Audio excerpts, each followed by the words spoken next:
Magandang araw mga bata. Ang pag-aaralan natin ngayon ay konsepto ng bansa. Tayo ngayon ay nasa Araling Panlipunan 4, Quarter 1, Week 1, Milk Base. Bago tayo magsimula ay huwag kalimutang mag-like,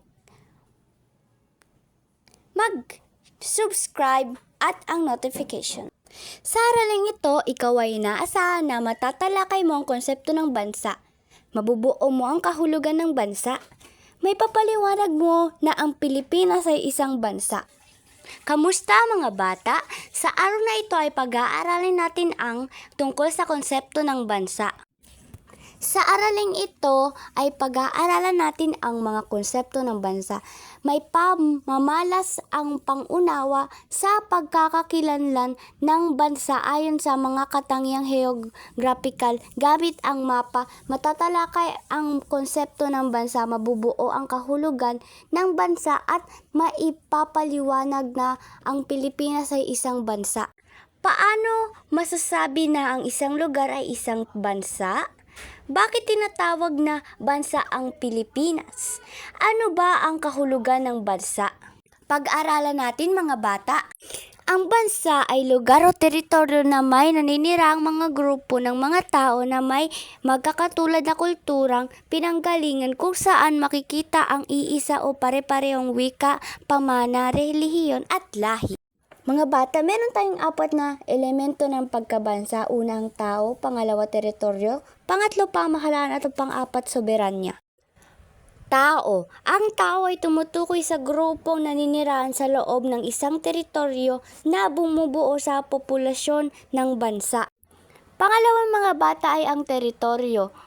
Ang teritoryo ay tumutukoy sa lawak ng lupain at katubigan kasama na ang himpapawid at kalawakan sa itas nito. Ito rin ang tinitirhan ng mga tao na pinapamunuan ng pamahalaan.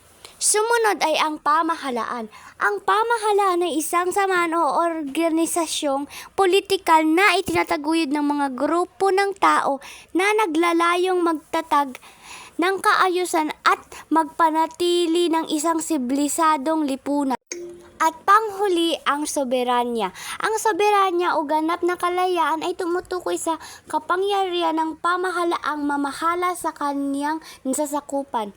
Tumutukoy rin ito sa kalayaang magpatupad ng mga programa nang hindi pinakikialaman ng ibang bansa. Mga bata, para mas lalo nyo pang maunawahan ang ibig sabihin ng aking sinasabi, ay magkaroon tayo ng pagsasanay. Pagsasanay bilang isa. Isulat ang tama kung wasto ang pinapahayag at mali naman kung hindi wasto ang nakasaad. Una, ang bansa ay isang lugar o teritoryo na may naniniraang tao. Ano ang inyong sagot mga bata? Tama o mali? Magaling! Ang tamang sagot ay tama. Pangalawang mga bata, ang bansa ay matatawag na bansa kung ito ay binubuo ng apat na elemento. Ano sa tingin nyo mga bata ang sagot? Magaling! Ang tamang sagot ay tama. Pangatlo mga bata, ang bansa ay kinakailangan ng isang pamahalaan. Ano ang sagot mga bata? Tama! Ang tamang sagot ay tama. Mga bata, ano ang natutunan ninyo sa ating aralin? Magaling! Ang natutunan ninyo ay tungkol sa konsepto ng bansa. Umaasa ako na kayo ay may natutunan. Huwag kalimutang mag-like, mag-share at mag-subscribe. Bye-bye! Everybody say yippee yo and yippee yeah!